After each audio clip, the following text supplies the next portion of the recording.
વિદ્યાર્થી મિત્રો, ભૂગોળ વિભાગ એકમ 13 ઉત્પાદન ઉદ્યોગો આજે ભાગની અંદર આપણે એટલે કે 13મા પાઠની અંદર આપણે કેટલાક ટોપિકો જોવાના છે, જેને સંદર્ભમાં ઉદ્યોગોનું મહત્ત્વ, નંબર 2 ઉદ્યોગોનું વર્ગીકરણ, કૃષિ પર આધારિત ઉદ્યોગો, ખનિજ ઉપર આધારિત ઉદ્યોગો, પરિવહન ઉપકરણો ઉપર આધારિત ઉદ્યોગો, ઔદ્યોગિક પ્રદૂષણ અને પર્યાવરણીય અતિક્રમણને રોકવાના ઉપાયો. એ રીતે આ મુદ્દાઓ જોવાના છે. પણ એ મુદ્દાઓ જોઈએ એ પહેલાં આપણે આ પાઠમાંથી બોર્ડની અંદર કઈ કઈ બાબતો આવી શકે. સૌથી પહેલાં તો આ પાઠની અંદર 2 ગુણનો એક પ્રશ્ન એના અથવામાં આ જ પાઠમાંથી એટલે અથવામાં પણ આવશે. એટલે કે આપણે 2 માર્ક માટેની તૈયારી કરવાની અને 1 ગુણ નકશા માટે, એટલે કે ટોટલ 3 માર્કનું 13મા પાઠમાંથી પૂછાય. એટલે બીજી આડીઅવળી મહેનત કરવાની જરૂરિયાત રહેતી નથી. એક 2 માર્કનો સવાલ, 2 માર્કનો સવાલ, પાછો 1 પાઠમાંથી એના જ અથવામાં અને નકશાનો 1 ગુણ, એટલે કે ટોટલ 3 માર્ક. એટલે એ જ રીતે આપણે પણ તૈયારી કરવાની. ગયા વર્ષે 2020ની અંદર, માર્ચ 2020ની અંદર પૂછાયેલો પ્રશ્ન તે જરાય ખ્યાલ રાખી લેજો. ખેતી આધારિત ઉદ્યોગોમાં કાપડ પછી બીજું સ્થાન ધરાવતા ખાંડ ઉદ્યોગ વિશે સમજ આપો. એટલે આ રીતે પ્રશ્ન પૂછાયેલો, ખાંડ ઉદ્યોગ વિશે સમજ આપો. એના જ અથવા પ્રશ્ન પૂછાયેલો હતો તે પશ્ચિમ બંગાળના પ્રવાસ દરમિયાન તે ઘરમાં શણના પગલુછણિયા, સૂતળી, કંતાન, કોથળાનો વપરાશ ખૂબ વધારે પ્રમાણમાં જોવા મળ્યો. આવું શા માટે હશે? એટલે કે પશ્ચિમ બંગાળમાં શણ ઉદ્યોગ વિકસેલો છે, શા માટે? તો એ રીતે એ પ્રશ્ન પૂછાયેલો. આપણે આને ખાસ કાળજી રાખવાની. એટલે આ રીતે પણ પ્રશ્ન પૂછાઈ જાય તો તે રીતે આપણે એની તૈયારી રાખવાની હોય છે. તો આ પાઠમાંથી 2 + 1 = 3 માર્કનું. અને બીજી મહત્ત્વની બાબત માં ઉત્પાદન ઉદ્યોગો એ જોઈએ એ પહેલાં આપણે ઉદ્યોગો એટલે શું, ઉત્પાદન ઉદ્યોગો એટલે શું એ ખાસ પ્રશ્ન ખ્યાલ રાખવો પડે કે મનુષ્ય દ્વારા પોતાની બૌદ્ધિક, સાંસ્કૃતિક અને આર્થિક ક્ષમતા પ્રમાણે કુદરતી સંસાધનોના રૂપને બદલાવીને ઉપયોગમાં લાવી શકાય અથવા તો ઉપયોગમાં લઈ શકાય એવી પ્રક્રિયાને ઉદ્યોગ કહેવામાં આવે છે. ફરીથી યાદ રાખજો, મનુષ્ય દ્વારા પોતાની બૌદ્ધિક, સાંસ્કૃતિક અને આર્થિક ક્ષમતા પ્રમાણે કુદરતી સંસાધનોના રૂપને બદલાવીને ઉપયોગમાં લઈ શકાય એવી પ્રક્રિયાને ઉદ્યોગ કહેવામાં આવે છે. તો એ ઉદ્યોગ કોને કહેવામાં આવે છે તેના સંદર્ભની અંદર અને ત્યાર પછીથી સૌથી ઉદ્યોગોના મહત્ત્વ ઉપર ટૂંક નોંધ લખો. એ રીતે 2 માર્કનો પ્રશ્ન પૂછાય. ઉદ્યોગોના મહત્ત્વ ઉપર ટૂંક નોંધ લખો. તો સૌથી પહેલાં આ જે ચોપડીની અંદર તમને જે સ્ક્રીન ઉપર દેખાય છે તે જ રીતે મુદ્દા પાડીને લખવાના છે. પરીક્ષાની અંદર, બોર્ડની અંદર કે કોઈ પણ પરીક્ષા હોય તેની અંદર આ જ રીતે લખવાનું છે. માં ઉદ્યોગોના મહત્ત્વ ઉપર ટૂંક નોંધ લખો. તો દરેક રાષ્ટ્રની પ્રગતિ ઉદ્યોગોના વિકાસ ઉપર આધારિત છે. ઔદ્યોગિક વિકાસ વિના આર્થિક વિકાસ સાધી શકાતો નથી. ઔદ્યોગિક વિકાસની દેશની અર્થવ્યવસ્થા ઘણી મજબૂત બને છે. એક્ઝામ્પલ તરીકે જોઈએ તો USA, રશિયા, જાપાન, દક્ષિણ કોરિયા જેવા દેશો ઔદ્યોગિક વિકાસ સાધીને જે સમૃદ્ધ અને વિકસિત દેશો બની શક્યા. બીજું કારણ કે જે દેશોની અંદર ઉદ્યોગોનો વિકાસ થયો નથી અથવા ઓછો થયો તે દેશો કુદરતી સંસાધનોનો ઉપયોગ ઉદ્યોગોના કાચા માલ તરીકે કરી શકતા નથી. એ કુદરતી સંસાધનોનો ઓછા મૂલ્યે વેચી તે જ કાચા માલમાંથી બનેલી વસ્તુઓ મોંઘા ભાવે વિદેશ પાસેથી ખરીદવી પડે છે, જેથી એમનો ઔદ્યોગિક વિકાસ સાધી શકતા નથી અને આર્થિક વિકાસ રૂંધાયેલ છે. દેશમાં ઉદ્યોગો સ્થાપવાથી ઉત્પાદનમાં વધારો થાય અને લોકોનું જીવન ધોરણ પણ સુધરે છે. ઉદ્યોગોમાં રોજગારી મળવાથી લોકોનું જીવન ધોરણ સુધરે. ઉદ્યોગોમાં કામ કરતા લોકોનું ટેકનિકલી જ્ઞાન વધે. તેમની ઉત્પાદન ક્ષમતા, આવક અને ખરીદ શક્તિ પણ વધી શકે છે. એથી રાષ્ટ્રનો આર્થિક વિકાસ સાધી શકાય. આપણે ત્યાં રાષ્ટ્રીય ઉત્પાદનમાં એ ઉત્પાદન ઉદ્યોગોનો ફાળો 29% જેટલો છે. કુલ ઉત્પાદનમાં એ ઉત્પાદન ઉદ્યોગોનો ફાળો કેટલા ટકા? 29% જેટલો છે. અને એના ઉપરથી જ આપણને ખ્યાલ આવી શકે છે કે તે ઉદ્યોગોનું મહત્ત્વ કેટલું ગણી શકાય છે. તો એ રીતે આ ટોપિક અને ત્યાર પછીથી ઉદ્યોગોનું વર્ગીકરણ આ પણ બોર્ડની અંદર પૂછાઈ ગયેલો છે પ્રશ્ન કે ઉદ્યોગોનું વર્ગીકરણ વર્ણવો. ઉદ્યોગોને શ્રમિકોની સંખ્યા એટલે કે માનવ શ્રમ, માલિકીનું ધોરણ અને કાચા માલના સ્ત્રોતોને આધારે એ અલગ અલગ જૂથોની અંદર વહેંચવામાં આવે છે. સૌથી પહેલાં આપણે શ્રમિકોની સંખ્યાના આધારે એ જે શ્રમિકોની સંખ્યાના આધારે ઉદ્યોગોને 2 જૂથ બનાવી શકાય. એક તો મોટા પાયા પરના ઉદ્યોગો, અહીંયા જરા ખ્યાલ રાખી લેજો. આજે મોટા પાયા પરના ઉદ્યોગો અને નાના પાયા પરના ઉદ્યોગો. જે ઉદ્યોગોમાં શ્રમિકોની સંખ્યા વધુ હોય, વધુ રોજગારી આપતા હોય એવા ઉદ્યોગોને મોટા પાયા પરના ઉદ્યોગો. દાખલા તરીકે સૂતરા કાપડ ઉદ્યોગ. ત્યારબાદ જે ઉદ્યોગોમાં નાના ઉદ્યોગપતિ કે જે ઓછા કામદારોને રોકી નાનું ઉત્પાદન કરતા હોય તેવા ઉદ્યોગોના નાના પાયા પરના ઉદ્યોગો કહી શકાય છે. દાખલા તરીકે આપણે ખાંડ શરીર એ ઉદ્યોગ નાના પાયા પરના ઉદ્યોગોની અંદર સમાવેશ થઈ શકે છે. તો આ રીતે એના એક્ઝામ્પલ સહિત આપણે યાદ રાખવાનું છે. મોટા પાયા પરના ઉદ્યોગો અને નાના પાયા પરના ઉદ્યોગો. ત્યાર પછીથી ઉદ્યોગોનું વર્ગીકરણ અને એની અંદર નંબર 2 માલિકીના આધારે. તો માલિકીના આધારે ઉદ્યોગોને ખાનગી, જાહેર, સંયુક્ત અને સહકારી જૂથો એ રીતે એ 4 વિભાગોની અંદર વર્ગીકૃત કરવામાં આવે છે. ફરીથી ખ્યાલ રાખજો.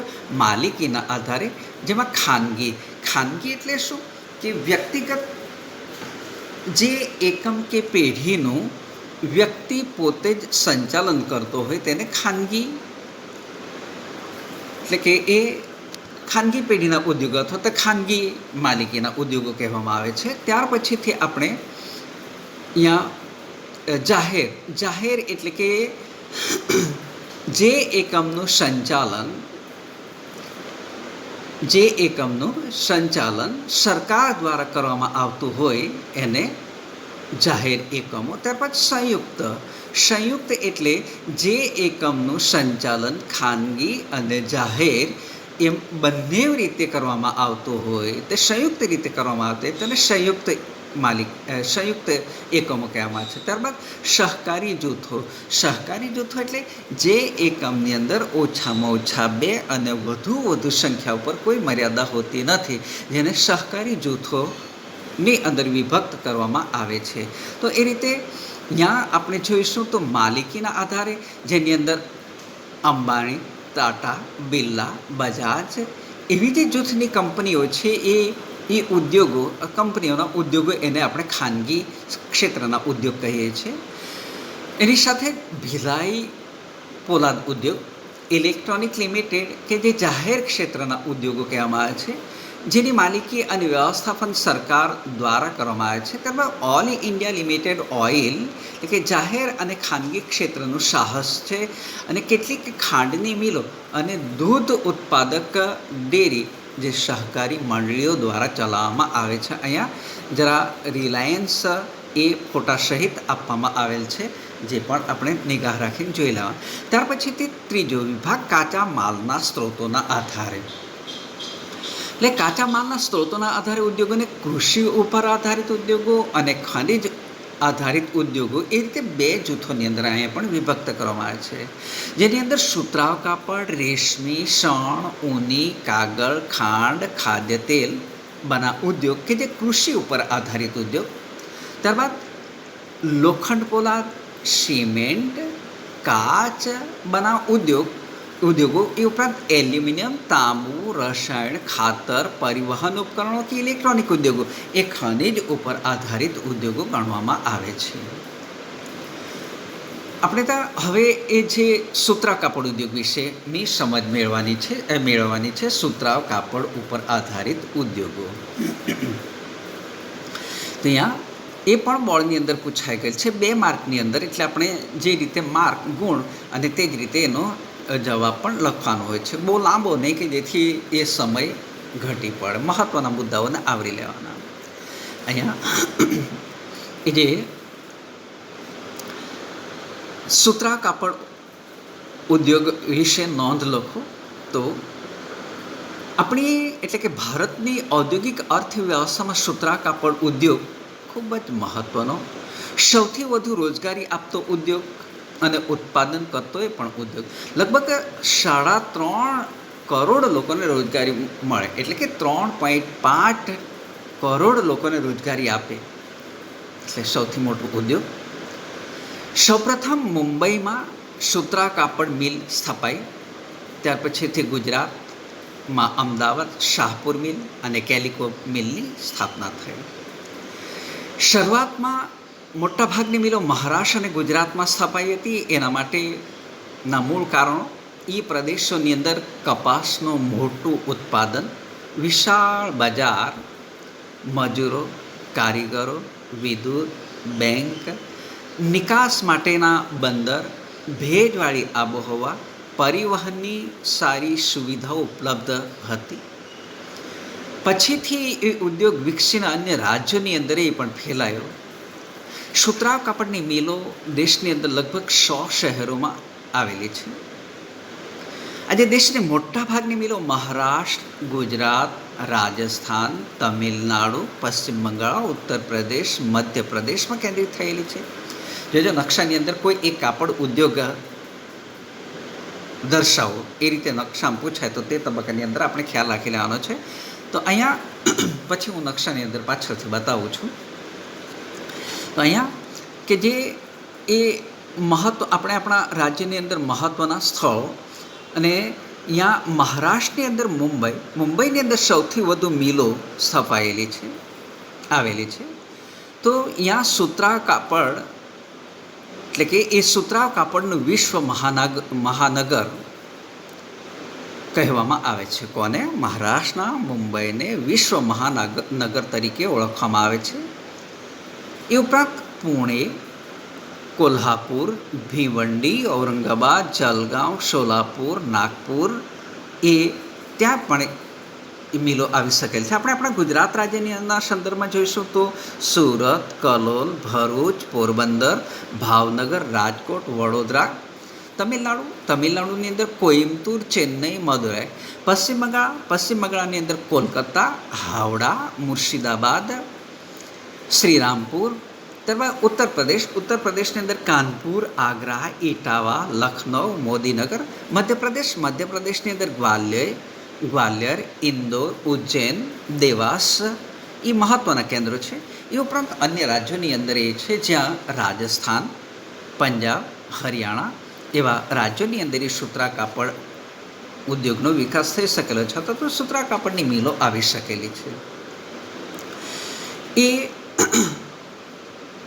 દેશોની એટલે કે એ પ્રદેશોની અંદર મોટા પાયા પર મિલો કેમ, તો મિલો કેમ અને ત્યાર પછીથી આપણે આજે એ ઉદ્યોગની અંદર કેટલીક પડતી નિદર્શા છે જેના સંદર્ભની અંદર આજે ઊંચી જાતના કપાસની અછત, જૂના યંત્રોનો ઉપયોગ, અનિશ્ચિત વીજ પુરવઠો, શ્રમિકોની ઓછી ઉત્પાદકતા, કૃત્રિમ રેશા કાપડની સ્પર્ધા, વૈશ્વિક બજારની અંદર તીવ્ર સ્પર્ધા જેવી સમસ્યાઓનો એ ઉદ્યોગ એ સામનો કરી રહેલ છે. અહીંયા કારણ તરીકે અલગથી પણ પૂછાઈ જાય તો તે તબક્કાની અંદર આપણે ખ્યાલ રાખવાનો છે. હા, તો અહીંયા બીજી એક મહત્ત્વની બાબત કે ભારત વિશ્વના જુદા જુદા દેશોની અંદર કાપડ અને વસ્ત્રોની નિકાસ કરે છે, જેની અંદર Russia, UK, US, Sudan, Nepal, France, Australia, દક્ષિણ આફ્રિકા દેશોની અંદર એ દક્ષિણ આફ્રિકાના દેશો કે જે મુખ્ય ગ્રાહકો છે. આપણે નિકાસ કરીએ એટલે શું? નિકાસ એટલે એક દેશ દ્વારા બીજા દેશને કરવામાં આવેલ માલ સામાનનું વેચાણ, એટલે આપણે વેચાણ કરીએ છીએ, એટલે કે એ નિકાસ કરેલી કહી શકાય. કાપડની નિકાસની અંદર વિશ્વમાં ચીન અને ત્યાર પછીથી આપણે બીજું સ્થાન ધરાવી શકીએ છીએ. ત્યારબાદ શણ ઉદ્યોગ વિશે માહિતી આપો. શણ ઉદ્યોગ વિશે માહિતી આપો. અગાઉ તમને મેં કીધું હતું તે રીતે બોર્ડમાં 2020ની અંદર પૂછાઈ ગયેલ કે પશ્ચિમ બંગાળના પ્રવાસ દરમિયાન તે ઘરના શણના પગલુંછણિયા, સૂતળી, કંતાન, કોથળાનો વપરાશ ખૂબ વધારે પ્રમાણમાં જોવા મળ્યો. આવું શા માટે હશે એ પ્રશ્ન? તો એ પ્રશ્નનો જવાબ હવે આપણે બીજી રીતે પણ કે ભારતમાં શણ ઉદ્યોગ વિશે માહિતી આપો. શણ ઉદ્યોગ વિશે માહિતી આપો. તો શણ અને એમાંથી બનતી ચીજવસ્તુના ઉત્પાદનો ભારત વિશ્વમાં પ્રથમ સ્થાને છે. અહીંયા પ્રથમ સ્થાને છે એટલે આપણે ખાસ યાદ રાખી લેવાનું. ઉત્પાદનમાં ભારત વિશ્વમાં પ્રથમ સ્થાને. શણની વસ્તુઓના નિકાસમાં બાંગ્લાદેશ પછીથી બીજું સ્થાન આપણે ત્યાં, કે જ્યાં એ જે શણની લગભગ 70 જેટલી મિલો અને મોટાભાગની મિલો એ પશ્ચિમ બંગાળમાં આવી શકેલ છે. શણની ચીજોનું 80% જેટલું ઉત્પાદન પશ્ચિમ બંગાળ, 10% આંધ્રપ્રદેશ, બાકીનું બિહાર, ઉત્તર પ્રદેશ, ઓરિસ્સા, અસમ અને ત્રિપુરાની અંદર. એ જે શણને સંસાધિત કરવા માટે પુષ્કળ પ્રમાણમાં પાણીની જરૂરિયાત રહે છે. શણને સંસાધિત એટલે કે એને સાફ સફાઈ કરવા માટે પુષ્કળ પાણીની જરૂરિયાત રહે છે. અને મોટાભાગના શણની મિલો હુગલી નદીના કિનારે આવી શકેલ છે. એટલે કે પશ્ચિમ બંગાળની અંદર ગંગા નદીનો બીજો જે ફાટો છે ને એ બીજા ફાટાને આપણે હુગલીના નામથી ઓળખીએ છીએ. તો અહીંયા હુગલી નદીને શણ ઉત્પાદન ક્ષેત્રની નિકટતા, સસ્તા જળ પરિવહનની સુવિધા, શણને સંસાધિત કરવા માટે પૂરતું પાણી, સસ્તો માનવ શ્રમ, બેંક અને વીમાકીય સુવિધાઓ, એ ઉપરાંત ઉત્પાદનની નિકાસ માટે બંદરોની સગવડને લીધે પશ્ચિમ બંગાળની અંદર શણ ઉદ્યોગ કેન્દ્રિત થઈ શકેલ છે. તો આ અલગથી કારણ પણ પૂછાય. તો તે તબક્કાની અંદર આપણને અહીંયાથી એનો જવાબ ખ્યાલ હોવો જોઈએ. શણ ઉદ્યોગ એના નિકાસ દ્વારા મોટા પ્રમાણમાં વિદેશી હુંડિયામણ કમાય છે. વિદેશી હુંડિયામણ એટલે શું? કે આયાત નિકાસના વેપાર દ્વારા દેશને મળતું અથવા વિદેશને આપવું પડતું નાણું, જેને વિદેશી હુંડિયામણ કહેવામાં આવે છે. મોટાભાગની એટલે પણ આજે આંતરરાષ્ટ્રીય બજારની અંદર એની માંગ ઘટી, શણનું ઉત્પાદન ખર્ચ પણ વધતું જાય છે અને શણની જગ્યાએ વપરાતી અન્ય કૃત્રિમ વસ્તુઓની સ્પર્ધા વધી રહી છે. ભારતને શણ ઉદ્યોગની સમસ્યાઓનો આજે સામનો કરી રહેલ છે. અહીંયા જોઈ લેજો જરા આ ચિત્રોની અંદર, કે જેથી આપણને વધુ સ્પષ્ટ ખ્યાલ આવી શકે. તો એ શણ ઉદ્યોગ અને ત્યાર પછીથી રેશમી કાપડ ઉદ્યોગ વિશે માહિતી આપો. તો વર્ષોથી રેશમી કાપડ માટે ભારત પ્રસિદ્ધ. રેશમનું ઉત્પાદન કરતા દેશમાં વિશ્વની અંદર ચીન પછી ભારત બીજું સ્થાન. ભારતની અંદર 4 પ્રકારના રેશમનું ઉત્પાદન થાય છે. એક તો શેતુર, ઈરી, ટસર અને મુગા. અહીંયા રેશમી કાપડ કઈ રીતે વીણવામાં આવે છે જે ચિત્રની અંદર આપેલું છે, જરા ધ્યાન રાખી લેવાનું. અહીંયા આ ચિત્રની અંદર તો રેશમી કાપડની લગભગ 300 જેટલી મિલો એના મુખ્ય પ્રદેશોની અંદર કર્ણાટક, મધ્યપ્રદેશ, પશ્ચિમ બંગાળ, તમિલનાડુ, પંજાબ, જમ્મુ કાશ્મીર ત્યાં રેશમનું ઉત્પાદન કરનારા મુખ્ય રાજ્યો છે. ભારતીય રેશમી કાપડ અને વસ્ત્રોની નિકાસ ખાસ કરીને યુરોપ, આફ્રિકા, મધ્ય પૂર્વના દેશોની અંદર એની નિકાસ કરવામાં આવે છે. એની સાથે સાથે Germany, Singapore, USA, Kuwait, Malaysia, Russia, UK, Saudi Arabia જેવા દેશોની અંદર એની કાપડ અને વસ્ત્રોની નિકાસ કરવામાં આવે છે. કાપડ અને વસ્ત્રોની નિકાસ કરવામાં આવે છે. તો અહીંયા એ જે ત્યાર પછી તે આપણે એ જે ભારતના ઊની એટલે કે ગરમ કાપડ વિશે માહિતી આપો. ગરમ કાપડ ઊની તે એ પણ બોર્ડની અંદર પૂછાઈ ગયેલ છે. અને અહીંયા ચિત્રની અંદર જોઈ લેજો, આ ગરમ કાપડ અને ગરમ અથવા તો ઊની કાપડ ઉદ્યોગ વિશેની માહિતી આપો. તો ઊની એટલે કે ગરમ કાપડ ઉદ્યોગની શરૂઆત કુટીર ઉદ્યોગ રૂપે થયેલી હતી. કુટીર ઉદ્યોગ એટલે ઘરના જ માણસો દ્વારા એ કાપડ વીણવામાં આવતું હતું.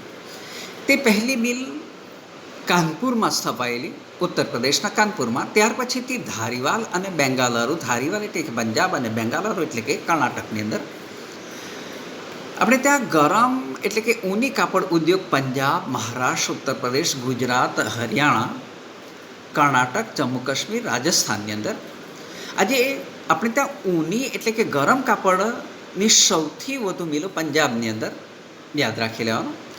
બીજા ક્રમમાં મહારાષ્ટ્ર, ઉત્તર પ્રદેશમાં એ પણ ઊની કાપડની મિલો આવેલી છે. પંજાબની અંદર મુખ્ય સ્થળો અહીંયા ધારીવાલ, લુધિયાણા, અમૃતસર. જ્યાં પાછો નકશાની અંદર જોવાનું છે એટલે યાદ રાખી લેજો. મહારાષ્ટ્રની અંદર મુંબઈ, ઉત્તર પ્રદેશની અંદર કાનપુર, શાહજહાંપુર, આગ્રા, મિર્ઝાપુર, ગુજરાતની અંદર અમદાવાદ, જામનગર, હરિયાણાની અંદર પાણીપત, ગુડગાંવ, રાજસ્થાનની અંદર બિકાનેર, જયપુર, જમ્મુ કાશ્મીરની અંદર શ્રીનગર, કર્ણાટકની અંદર બેંગાલુરુ એ ગરમ કાપડ ઉદ્યોગના મહત્ત્વના કેન્દ્રો છે. ભારતની અંદર ઊનમાંથી ગાલીચા બનાવવામાં આવે. એની નિકાસ USA, Russia, Canada, Germany, France અને યુરોપના દેશોની અંદર એ ઊની કાપડની નિકાસ કરવામાં આવે છે. USA એટલે કે યુનાઇટેડ સ્ટેટ્સ ઓફ અમેરિકા એ દેશોની અંદર નિકાસ કરવામાં આવે છે. ત્યાર પછીથી નંબર અગાઉ એટલે કે આપણે ભારતના કૃત્રિમ કાપડ ઉદ્યોગ વિશેની માહિતી આપો એ હવે પછીના ભાગની અંદર જોઈશું કે જેથી ખૂબ લાંબો વિડીયો ન બને.